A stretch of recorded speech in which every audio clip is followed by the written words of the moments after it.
সুধী দর্শক মণ্ডলী, শুভ সকাল। কেমন আছেন আপনারা?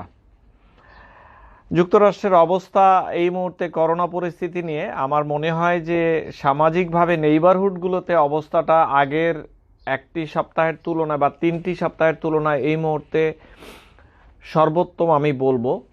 অর্থাৎ সাধারণ নেইবারহুডগুলোতে সংখ্যা মনে হচ্ছে কিছুটা স্থিতিশীল, যদিও হাসপাতালগুলো এখনও কম্প্যাক্ট জ্যাম প্যাক আছে, যার কারণে আমরা এখনও সেই কঠিন সংখ্যাগুলো প্রতিদিন শুনতে পাই বা বাড়ছে বলে মনে হচ্ছে। কিন্তু সত্যি বলতে আমাদের অবস্থা বেশ স্থিতিশীল এই মুহূর্তে, নিউ ইয়র্কের কথা বলছি। আর বাংলাদেশের যে পরিস্থিতি, এটি যুক্তরাষ্ট্রে ঠিক 1 মাস আগে যেমন ছিল ঠিক সেইভাবে এগুলো এগোচ্ছে। তো যাই হোক, আমি আজকের এই বিষয়টি সকালবেলার যে সেশনটি করি, আমি সাধারণত বাংলাদেশের মানুষগুলোর জন্য টার্গেট করে সাবজেক্টগুলো আমি সেট করি। তাই আজকের সাবজেক্ট আমি এনেছি করোনা, এক কথায় প্রাথমিক চিকিৎসা। অর্থাৎ অনেকেই বাংলাদেশের মানুষগুলো এখনও এটি সম্পর্কে জানেন না। তাই একটু দেখো, খাবার বোধহয় নিতে আসছেন। তাই অনেকে হয়তো এখনও সেই প্রশ্নগুলো করছেন, ভয়ে থাকছেন কি হবে না হবে এই জিনিসগুলো। তো এইটি নিয়ে আমি একটু রিক্যাপিচুলেট করতে চাই, যেন আপনারা এইটিকে আত্মস্থ করতে পারেন, ভয় না পান। এতদিন পরেও যুক্তরাষ্ট্রের মতো জায়গাতে অনেকেই খুব প্রিলিমিনারি প্রশ্ন করছেন, কি করব, ভয় পাচ্ছি শুরুতেই রোগের। তো এই জিনিসগুলো যদি একসাথে সেট করে দিই, তাহলে আমরা এই চিকিৎসার একটি বড় অংশ আমরা নিজেরাই ফেস করতে পারবো। তো আসুন এইখানে দেখে নিই আমরা কি করতে হবে সেইটি নিয়ে। আমার এখানে তো লাইভ আসছে না।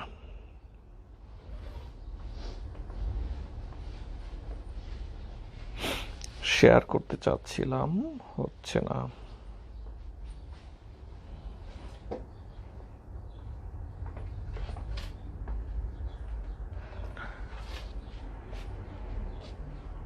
ঠিক আছে, এখন আসলো। ওকে, আসুন, ধন্যবাদ। এই স্লাইডটি মাথায় ঢুকিয়ে ফেলতে হবে। করোনা, এক কথায় প্রাথমিক চিকিৎসা। 90% মানুষ এইটি করতে হবে নিজে নিজে, অনেকটাই এটি জানতে হবে। তো আমি এক কথায় বলবো, আজকে স্লাইডটি একটু লম্বা হবে কিনা জানি না, কিন্তু মনোযোগ দিয়ে শুনুন, শেয়ার করুন, ভাবুন, নিজেকে প্রস্তুত করুন এই সিচুয়েশনটির জন্য। একটু পানি দিও আমাকে। এক কথায় প্রথমটি হচ্ছে মনোবল ঠিক রাখুন, দ্বিতীয়টি হচ্ছে অন্যদের সুস্থ রাখুন, তৃতীয়টি নিজে সুস্থ থাকুন, এরপর খারাপ হবার লক্ষণগুলো খেয়াল করুন, সৃষ্টিকর্তায় বিশ্বাস। আমি এগুলো সিরিয়ালি রেখেছি ইম্পর্টেন্স হিসেবে। প্লিজ ব্যাপারগুলো বুঝুন, মনোবল ঠিক রাখুন। বেশিরভাগ মানুষই কল দিচ্ছে, আমার কাশি শুরু হয়েছে, আমি কি করব, আমার একটু একটু গলা ব্যথা হচ্ছে, কি করব, একটু একটু কান ব্যথা, কি করব, আমার কি সেই রোগটি হয়ে গেল কিনা। আমরা এই পর্যন্ত সবাই নিজেকে এডুকেটেড করে ফেলেছি, বাকি জিনিসগুলো জানি কিন্তু মানতে চাই না, ডিনায়াল বলে মেডিকেল ভাষায়। এই জায়গাটিতেই আমাদের একটু পরিবর্তন দরকার। আমরা সবাই জানি ব্যাপারগুলো, কিন্তু একসাথে এই যে স্ট্রেংথ নিয়ে, মানসিক বল নিয়ে এইটিকে ফেস করা, সেইটি কিন্তু একটি বড় যুদ্ধ। তো এই যুদ্ধের অংশ হচ্ছে, দেখুন, প্রায় 50-55% মানুষ হয়তো এটিতে এফেক্টেড হয়ে যাবে, বাকি 45-50% মানুষ করোনার মানসিক রোগী হয়ে যাচ্ছে। অর্থাৎ সবাই বলছে, আমার কি হবে, আমি কি মারা যাচ্ছি, আমি কি ধরা খেয়ে গেলাম। সেটি যিনি সপ্তাহে 6 দিন জিম করছেন, তিনিও ভাবছেন আমি ধরা খেয়ে গেলাম কিনা, আমার কি হবে। আর যিনি অসুস্থ আগে থেকেই, তিনি তো বলছেনই আমি তো শেষ। এই যুদ্ধের প্রথমে আমি এই 45% অংশ যারা এইটি নিয়ে মানসিকভাবে বিপর্যস্ত, তাদেরকে বলি, প্রথমে যখন লক্ষণগুলো দেখবেন, মেহেরবানি করে এই লক্ষণ আসলেও মানসিকভাবে শক্ত থাকুন। নিজেকে বলুন যে করোনায় আক্রান্তদের মধ্যে 95% সুস্থ হয়ে যায়। অর্থাৎ এই গেমের পুরোটি বিধাতা আমাদেরকে ভালো দিকে রেখেছেন। ধরা যদি খাইও, চয়েস কি আছে? আমি কি রাইটারতে হাসপাতালে যাব? সেখানে তো আরো অসুস্থ মানুষ আছে। ধরা যদি খাইও, আমি কি রাইটারতে ডায়াগনস্টিক কিট আনতে যাব? না। তাহলে কি করতে হবে? সুস্থ থাকুন, নিজেকে মানসিকভাবে সুস্থ থাকার চেষ্টা করুন যে হ্যাঁ বুঝলাম হয়েছে, আমাকে এখন শক্ত থাকতে হবে। নাম্বার 1 এইটির কারণে এইটি যদি ঠিক থাকে, বাকি 4টি স্তর আপনাকে এই সময়টিকে পার করে দিবে। ডায়াগনস্টিক কিট নিয়ে এখানে দেখুন এই 5টির মধ্যে কোথাও কিন্তু ডায়াগনস্টিক কিটের কোনো প্লেস নেই। কারণ কি? কারণ বেশিরভাগ মানুষ মাইল্ড বা মডারেট কেসে ডায়াগনস্টিক কিটের কোনো ভূমিকা নেই। এই মুহূর্তে যত মানুষ সর্দি কাশি আছে তাদেরকে ধরেই নেওয়া হবে করোনায় আক্রান্ত, আপনার ডায়াগনস্টিক কিট থাকুক বা না থাকুক। আর আমরা ডাক্তাররা তো যারা হাসপাতালে কাজ করি, তারা এখন যে কোনো রোগী হাসপাতালে পেটের ব্যথা নিয়ে আসলেও ধরে নিতে হয় এটি করোনা, মাথা ব্যথা নিয়ে আসছে করোনা, ডায়রিয়া নিয়ে আসছে করোনা, কোমর ব্যথা নিয়ে আসছে করোনা। তো তাহলে ডায়াগনস্টিক কিটের কিন্তু কোনো ভূমিকা নেই। আসুন এর পরের স্টেপে যাই। এটি হলো মনোবল ঠিক রাখা, এটি হচ্ছে আসল কাজ। শুরুতে আপনার যতই লক্ষণ থাকুক নিজেকে বলুন আপনি এটা পারবেন, শুধু 10টি দিনের সময় চেয়ে নেবেন। এরপর যেটি আছে, অন্যদের সুস্থ রাখুন। দেখুন নিজে সুস্থ রাখুন কিন্তু পরের লেভেলে আসছে। আমি অন্যদের সুস্থ রাখুন ব্যাপারটি বলেছি, এইটির ইম্পর্টেন্স আছে। অর্থাৎ আপনার যদি করোনা লক্ষণ থাকেও, আপনার প্রধান কর্তব্য এই মুহূর্তে হবে আপনি আপনার আশেপাশের মানুষ প্রিয়জনগুলোকে কিভাবে সুস্থ রাখবেন, সেইটি আসল কথা। আপনি অসুস্থ হয়ে গিয়েছেন বুঝলাম, কিন্তু আপনার উপর একটি গুরু দায়িত্ব আপনি কিভাবে অন্যদের ভালো রাখবেন। অন্যদের ভালো কিভাবে রাখবেন? আপনি যে বাসায় থাকেন সবাইকে বলে দেন আমার লক্ষণ এরকম মনে হচ্ছে। ডাক্তার সাহেবরা তো সবসময় বলছে কোয়ারেন্টাইন কথাটি, সামাজিক দূরত্ব ব্যাপারটি আপনি আস্তে করে আপনার জায়গাটুকু পরিবারের মধ্যে আপনি নিয়ে নেবেন। তাহলে কি করবেন? সামাজিক দূরত্ব স্ট্রিক্টলি আপনাকে এনফোর্স করতে হবে, যেন যেন যেন সামাজিক দূরত্বর মাধ্যমে আপনি সবাইকে সুস্থ রাখতে পারেন। ধরুন আপনি আপনার পরিবারের একজন অসুস্থ হলেন, আপনি ভাবলেন যে কিছুই হবে না, আচ্ছা ঠিক আছে দেখা যাক কি হয়। আপনার পরিবারে যে 4 জন সদস্য আছে ইনক্লুডিং আপনার বাবা মা, তাদেরকে কিন্তু আপনি অসুস্থ বানিয়ে দেবেন। এইটির কি হবে? আমার প্রশ্ন এই জায়গাটিতেই। যেই কারণে আপনি নিজে সুস্থ হবার আগের লেভেলটি এনেছি আমি, অন্যদের সুস্থ রাখুন, খুবই জরুরি একটি ব্যাপার। এরপর আসুন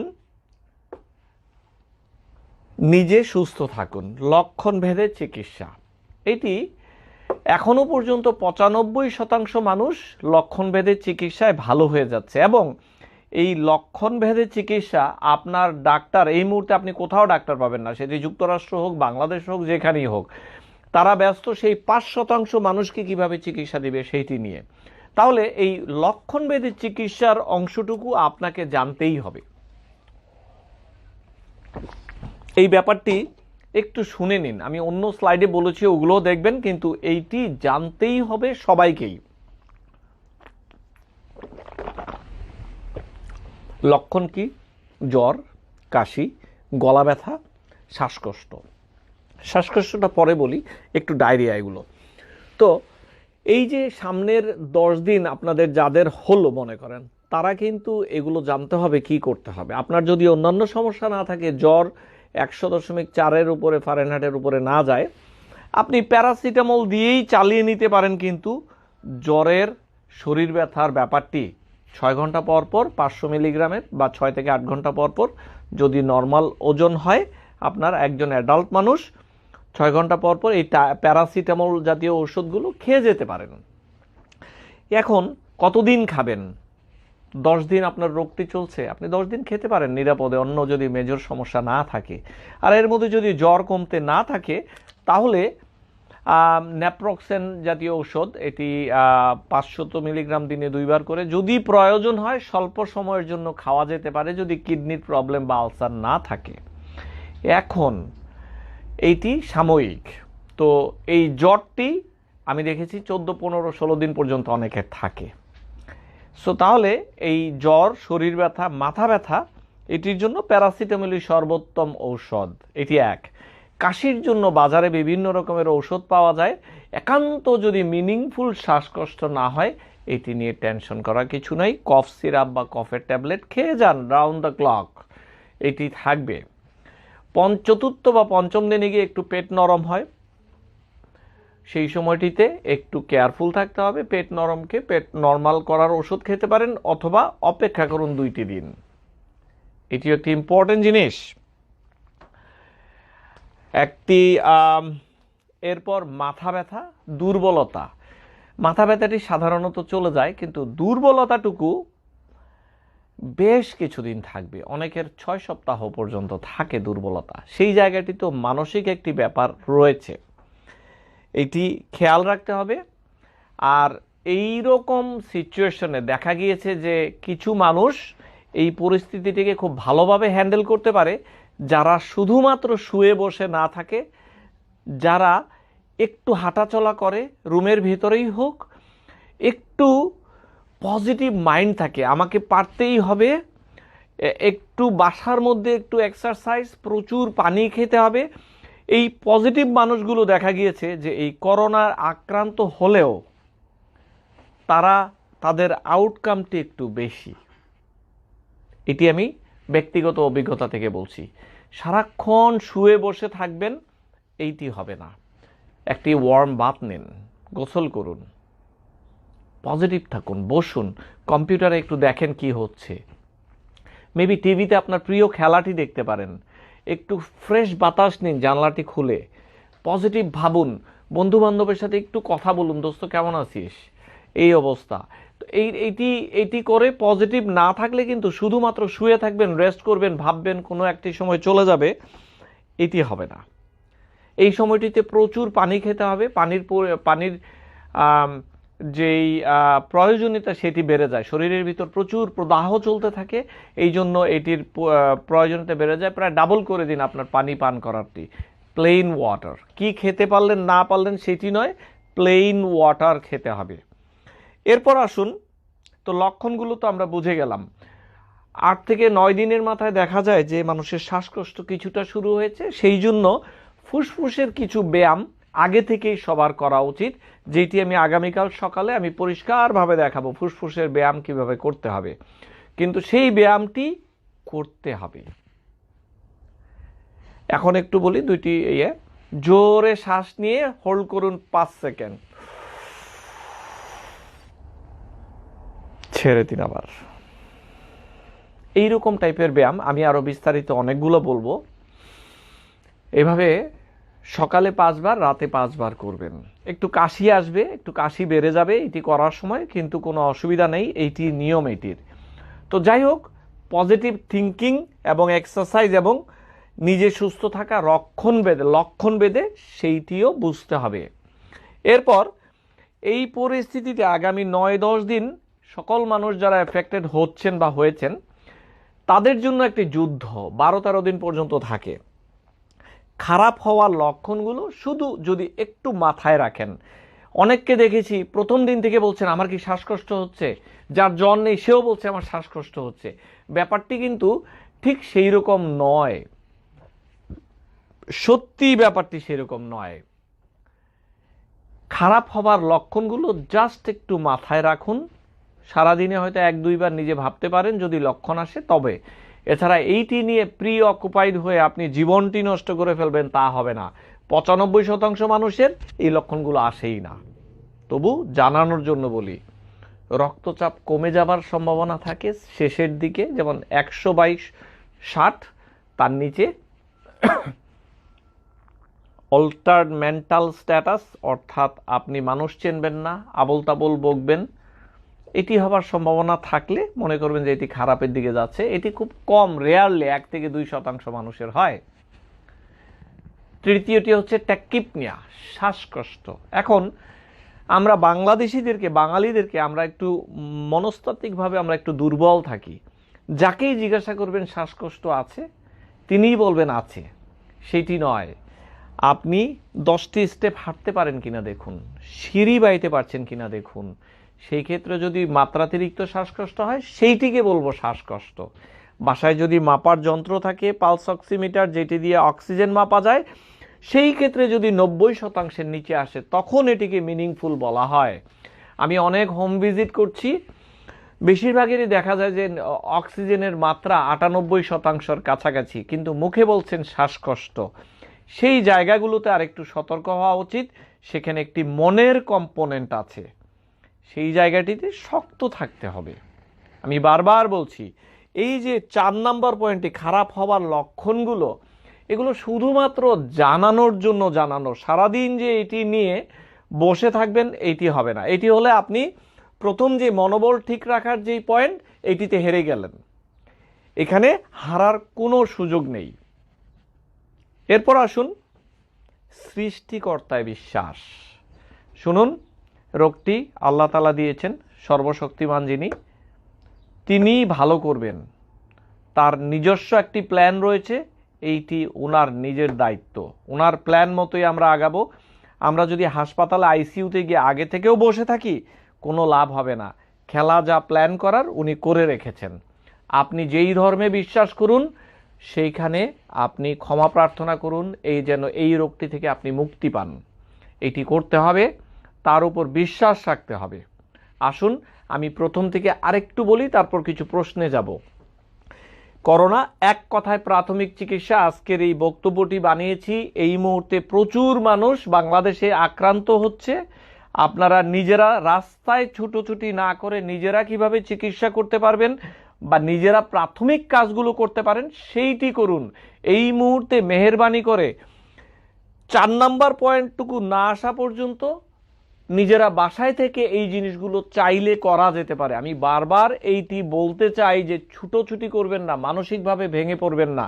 এই আজকের স্লাইডটি খুবই ইম্পর্টেন্ট, দেখুন আমরা চলুন জেনে নিই। মনোবল ঠিক রাখা, অন্যদের সুস্থ রাখুন, নিজে সুস্থ থাকুন। লক্ষণ ভেদে কি করতে হয়, খারাপ হওয়ার লক্ষণগুলো নজরে রাখুন এবং সৃষ্টিকর্তার উপর বিশ্বাস রাখুন। আশা করছি ভালো লেগেছে। কিছু প্রশ্নের উত্তর নেই, চলুন।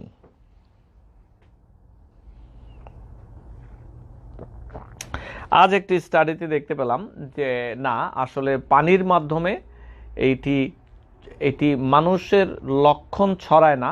হ্যাঁ, আপনি পানিতে নামলেন, একই ওয়াটার একজন মানুষের গায়ে থেকে আরেকজন মানুষের যেতে পারে, কিন্তু ওখান থেকে গিয়ে যে রোগ হবে এই পর্যন্ত এরকম কোনো কমেন্ট করার সুযোগ এখনো নেই। তো এখনো মনে হচ্ছে যে এটি মোটামুটি নিরাপদ পুকুরে গোসল করা। যে নিউ ইয়র্কের পিক চলছে, শুনলাম আরেকটি পিক আসবে। জি, সব দেশেই সেকেন্ড একটি পিক আসার কথা। অর্থাৎ প্রথম ফেজে আপনার 45% মানুষ এফেক্টেড হয় সাধারণত। তাহলে বাকি 55 বা 50% মানুষ কি হবে? যখন এটি ছেড়ে দেওয়া হবে, আস্তে আস্তে মানুষ সমাজে আসতে থাকবে, তখন বাকি 50 বা 55% মানুষ থেকে আরও 20% মানুষ এফেক্টেড হবে। 70 বা 65% মানুষ যখন ইনফেক্টেড হয়ে যায় তখন এটিকে হার্ড ইমিউনিটি বলা হয়। তাই ছোট আরেকটি পিক আসে বা আসার কথা, যেটি চায়নাতে হয়েছে, যেটি জাপানে হয়েছে, যেটি সাউথ কোরিয়াতে হয়েছে, এটি আসবে। কপাল খারাপ যাদের আছে তারা সেখানে গিয়ে ধরা খাবেন। তাই যুক্তরাষ্ট্র যে নতুন টেস্টটি বের করছে, অ্যান্টিবডি টেস্টিং, এটি এসে যাবে আগামী 4-5 দিনের মধ্যে। সেইটি দিয়ে বোঝা যাবে কারা সমাজে এখন ফ্রন্ট লাইনে থাকবে, যাবে, বের হবে বাসা থেকে। যারা ইমিউন তারা কি আগে আস্তে আস্তে বের হবে। এটি একটি প্রক্রিয়া, একদিনে বলা যাবে না আর যে আমরা সবাই চলো বের হয়ে যাই, আমরা সুস্থ হব, এটি বলা যাবে না। We can go back to work with full protection. Full protection কি আর সম্ভব? কাজে পিপি পরে বসে থাকতে হবে? আচ্ছা, কামাল হোসেন লিখেছেন tomato salad can we eat. এই মুহূর্তে আমি সালাদের পক্ষে যাব না, আপাতত 1 মাস আমরা সালাদ থেকে দূর থাকি। সবজি, রান্না করা সবজি খাই আমরা, হ্যাঁ, সেটি করতে হবে।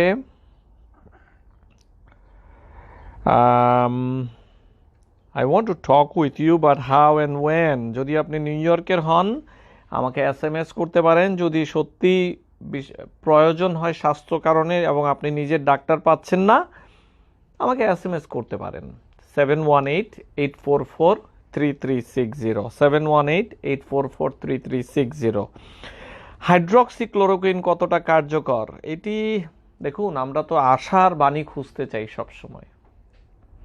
বিজ্ঞানীরা এখনো কনভিন্সড হতে পারেনি এটিতে।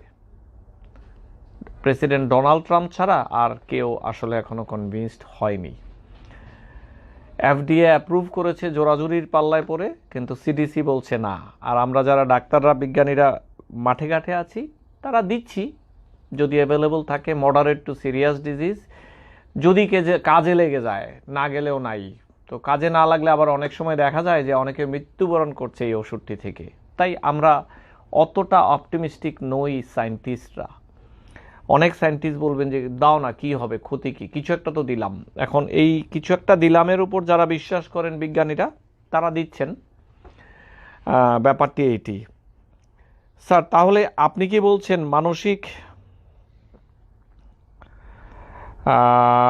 বলছেন মানসিকভাবে শক্ত থাকলে, মনোবল ঠিক রাখলে অনেকটা ঠিক থাকা যায়? জি, আমি এটিতে বিশ্বাস করি।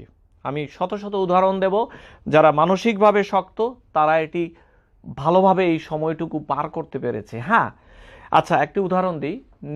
CNN-এ দেখবেন ক্রিস কোমো, সে এই মুহূর্তে এফেক্টে, সে প্রতিদিন শো করছে, তার চোখ মুখ লাল, তার জ্বর আসছে, শরীর ব্যথা, তাও সে আসছে শো করার জন্য প্রতিদিন রাতে 1 ঘন্টার জন্য। কতটুকু মানসিক শক্তি থাকলে মানুষ এটি করতে পারে, এইটি একটি জ্বলন্ত উদাহরণ। আশরাফুল আলম টুটু লিখেছেন, শ্বাসকষ্ট শুরু হওয়ার আগ পর্যন্ত বাসায় থাকতে হয়, কিন্তু শ্বাসকষ্ট শুরু হয়ে গেলে তো রোগ শেষ পর্যায়ে চলে যায়, তখন হাসপাতালে যাওয়া দুরূহ হয়ে যায়। ধরুন আপনি শ্বাসকষ্ট হয়নি, আপনি হাসপাতালে গেলেন, কি করবে ডাক্তার সাহেবরা আপনাকে বলুন? তাদের হাতে কি কোনো অস্ত্র আছে আপনাকে আগে থেকেই ভালো না? তার চেয়ে বরঞ্চ আপনি নিজের বাসায় থেকে লক্ষণ ভেদে চিকিৎসা করুন। শ্বাসকষ্ট হলে যে একেবারে শেষ পর্যায়ে তাও তো নয়। অনেক শ্বাসকষ্টওয়ালা রোগী হাসপাতালে গিয়ে অন্য একটি রোগ নিয়ে বাসায় এসেছে। আবার দেখা গিয়েছে মানুষ বলছে শ্বাসকষ্ট, হাসপাতালে গিয়ে চেক করার পর বলে কিছুই হয়নি, তখন সেই মানুষটি আবার হাসতে হাসতে বাসায় চলে আসলো। তো শ্বাসকষ্ট কোথায় ছিল বলুন? তখন এই সময়টুকু আপনি আপনার একজন পরিবারের সদস্য নিয়ে হাসপাতালে গেলেন, আপনি অসুস্থ, পরিবারের লোকটি হাসপাতাল থেকে অসুস্থতা নিয়ে আসলো, কোথায় গেলেন? কি হবে তাহলে বলুন? হাসপাতালে কি চিকিৎসা আছে এটির? নাই। তো আসলে কতটুকু কোনটি শ্বাসকষ্ট সেইটি বুঝতে হবে আমাদের সবার আগে।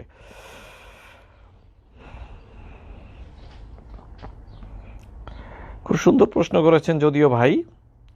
কোনো লক্ষণ ছাড়া পজিটিভ হচ্ছে কিভাবে ভাই? হ্যাঁ, অনেক মানুষ অ্যাসিমটোম্যাটিক ক্যারিয়ার, লক্ষণ নেই কিন্তু রোগটি নিয়ে ঘুরছেন, এটি অনেক মানুষ আছে। স্যার, আপনি কি মনে করেন রাস্তায় হাঁটাহাঁটি করা যাবে? করা যাবে। আমি প্রেফার করব মাস্ক, গ্লাভস পরে খুব আর্লি মর্নিংয়ে হাঁটবেন, যখন রাস্তায় কেউ নাই। অযাচিতভাবে অপ্রয়োজনে হাঁটা চলা করা যাবে না। স্যার, পরিবার নিয়ে নিউ ইয়র্কে কি গাড়ি নিয়ে ঘুরতে যাবে? সুন্দর প্রশ্ন। মানে দরজা জানলা বন্ধ করে ঘুরে এলে কি ক্ষতি হবে? আমার মনের কথাটি বলেছেন। পরিবার নিয়ে যদি যান, আমি তো বলি আমি একটু হার্ড লাইনার। বাড়ির ভিতরেও তো আমরা যে এক একজন এক একটি জায়গায় কোয়ারেন্টাইনে থাকার কথা এই কয়েকটি সপ্তাহ। আপনি তো জানেন না আপনাদের মধ্যে কে ক্যারি করছেন। সামাজিক দূরত্ব কিন্তু শুধুমাত্র বাহির হলেই হবে তা নয়, বাড়ির ভেতরও একটু সন্দেহের চোখে একটু চলতে হবে, তাই? হ্যাঁ, আমার বাড়িতেও আমার 2 ছেলে, তারা আমার সামনেই আসে না গত 1 মাস। আমি খুব মানে প্রাউডভাবেই বলছি যে তারা স্বশিক্ষিত এই ব্যাপারে। তো ঠিক সেম জিনিস, আপনার যদি গাড়ি নিয়ে ঘুরতে মনে হয়, আপনি গাড়িটি নিয়ে বের হন, চক্কর দিয়ে বাড়িতে চলে আসুন, কোথাও নামবেন না। গাড়িতে ঢোকার আগে হ্যান্ডেলটি পরিষ্কার করে নেবেন, ওয়াইপ করে নেবেন। ভেতরে ঢুকে এনিওয়ে আপনি আপনার প্রোটেকশন নিতে হবে। একটি গাড়িতে 4 জন ফ্যামিলি মেম্বার ঘোরাঘুরি করছেন, সেখানে কিন্তু 6 ফিট ডিস্টেন্স হচ্ছে না। কখনোই বলা হচ্ছে না যে 6 ফিট ডিস্টেন্স বাড়ি থেকে বেরোলে। বাড়ির ভেতরও যতটুকু সম্ভব করা উচিত। পরিস্থিতি খুব খারাপ। লুৎফুন খানম, আমার বড় ভাই, বয়স 56, গত সপ্তাহ ধরে গলা ব্যথা কিন্তু সর্দি জ্বর। আচ্ছা, তফাজ্জল স্যার, 5 নাম্বার পয়েন্ট যদি 1 পয়েন্টে রাখলে খুশি হতাম, ধন্যবাদ। হ্যাঁ, আমি বিশ্বাস করি আপনার পয়েন্টটি খুবই জরুরি। 5 নাম্বার পয়েন্টটি 1 নাম্বারে রাখলে হবে কি, বাকি 4টি পয়েন্ট মানুষ বিশ্বাস করবে না। মানুষ বলবে আমি আমার বিধাতায় বিশ্বাস করি, আমি আমার আল্লাহতে বিশ্বাস করি, উনি আমাকে রক্ষা করবেন, বাকি কিছু লাগবে না। এইরকম একটি মেসেজ আমি বিজ্ঞানী হিসেবে দিতে চাইনি। হ্যাঁ, আর সেইটি দিলে হয়তো দেখা যাবে যে মানুষ ওইটির উপর ভরসা করে বাসায় বসে আছে, এটি ঠিক নয় হয়তো। তো আপনি, হ্যাঁ খাবার দিয়ে দাও, দিয়ে দাও খাবার, হ্যাঁ। আচ্ছা, তারপর বাতাসের মাধ্যমে কি ছড়ায়? হ্যাঁ, এটি নিয়ে অনেক স্টাডি হচ্ছে, বলা হচ্ছে যে বাতাসে এটি বেশ কিছুক্ষণ বাঁচতে পারে। শিশু খাদ্য না বয়স্ক খাদ্য? দুটেই না? আচ্ছা, দিয়ে দাও, কোনো প্রশ্ন নাই। স্যার আপনি কি বলেন, বিষয়টি একটু পরিষ্কার করেন। একবার হলে কি করোনা আরেকবার হয়? দুই একটি স্টাডিতে অল্প কয়েকটি ঘটনা চায়নাতে এটি দেখা দিয়েছে যে একই মানুষ দুবার ইনফেক্টেড হয়েছে। এখন এটি কি রিল্যাপস কিনা, অর্থাৎ আগের ইনফেকশন থেকে এটি হয়েছে কিনা সেটি শিওর না। আবার একদল বিজ্ঞানী বলছে আগের যে ইনফেকশন ছিল সেটি প্রমাণিত কিনা সেটি নিয়েও আমার প্রশ্ন আছে। তাই এখনো পর্যন্ত এটি শতাংশ হিসেবে বললে এই 1.5 কোটি মানুষ ইনফেক্টেড হয়েছে, সেইটির মধ্যে এইটি পড়বে বলে আমার মনে হয় না। আসুন পজিটিভ থাকি, এখনো পর্যন্ত একবার হলে বারবার হচ্ছে না। ওনাদেরকে বললো বাচ্চা কাচ্চা নিয়ে যেন বের না হয়। হ্যাঁ ঠিক আছে, আয়সা বললেই হবে, আমরা খাওয়া দিয়ে দিব। হ্যাঁ ধন্যবাদ। আচ্ছা, ওসমান বলেছেন মানুষের ত্বকে কত সময় থাকে? 6 থেকে 8 ঘন্টা। খুব খারাপ অবস্থা কি না? যুক্তরাষ্ট্রের অবস্থা এখন বেশ খানিকটা স্তুতি। অ্যাটলিস্ট নিউ ইয়র্কে আমি মনে করছি যে আমরা প্লেটোতে ঢুকে গিয়েছি, প্রথম পর্বে ঢুকে গিয়েছি। তো অনেক প্রশ্নের উত্তর দিলাম, অনেক লম্বা সময় হয়ে গেল। আশা করছি ভালো লেগেছে। আমি আপনাদের কাছে বিশেষভাবে অনুরোধ, এই মুহূর্তে এতটা নার্ভাস হওয়া যাবে না। এই যে 5টি পয়েন্ট বললাম, প্লিজ 5টি পয়েন্ট মুখস্থ রাখুন, নিজেরা বলুন নিজেদেরকে কিভাবে পরিবারকে রক্ষা করবেন। আর সবচেয়ে শেষ কথা, মেহেরবানি করে এই মুহূর্তটিতে বাহির হবেন না। প্রয়োজন বলেন আর অপ্রয়োজন বলেন, বাহির হওয়া যাবে না। কিভাবে ঘরের মধ্যে নিজেকে আটকে রাখবেন সেটি হচ্ছে এখনকার মেসেজ। দেখুন বাংলাদেশে ভেন্টিলেটর কিন্তু তেমন নেই, তাই পরিস্থিতি যদি এর থেকে খারাপ হয় আমরা কিন্তু সইতে পারবো না। এটি একটি বড় মেসেজ। আমরা সবাই যারা ভাবছি নিজেরা ভালো হয়ে নিজেদের হবে না, তারাই ভুলটি করছেন। এটি করা যাবে না। আর আমি 2-1 দিনের মধ্যে একটি পর্ব নিয়ে আসব যে আপনার পাশের যিনি বুয়া, যিনি ড্রাইভার, যিনি কাজের লোক, যিনি সিকিউরিটি, আপনাদের আশেপাশে যারা আছে তাদের প্রোটেকশনের ব্যবস্থা করুন, তাদেরকে মাস্ক দিন। আপনি নিজে হয়তো হবে না, কিন্তু যিনি আপনার দরজায় খাবারটি নিয়ে গিয়েছেন তিনি একটি মাস্ক ছাড়া আসবেন, তিনি কিন্তু দিয়ে যেতে পারেন। সো তাদের প্রোটেকশনের ব্যবস্থা করুন, তারা কোনো বিপদে আছে কিনা একটু জিজ্ঞাসা করুন। ছোট্ট ছোট্ট জিনিস, আমরা তাহলে অবশ্যই এই বিপদ থেকে রক্ষা পেতে পারবো।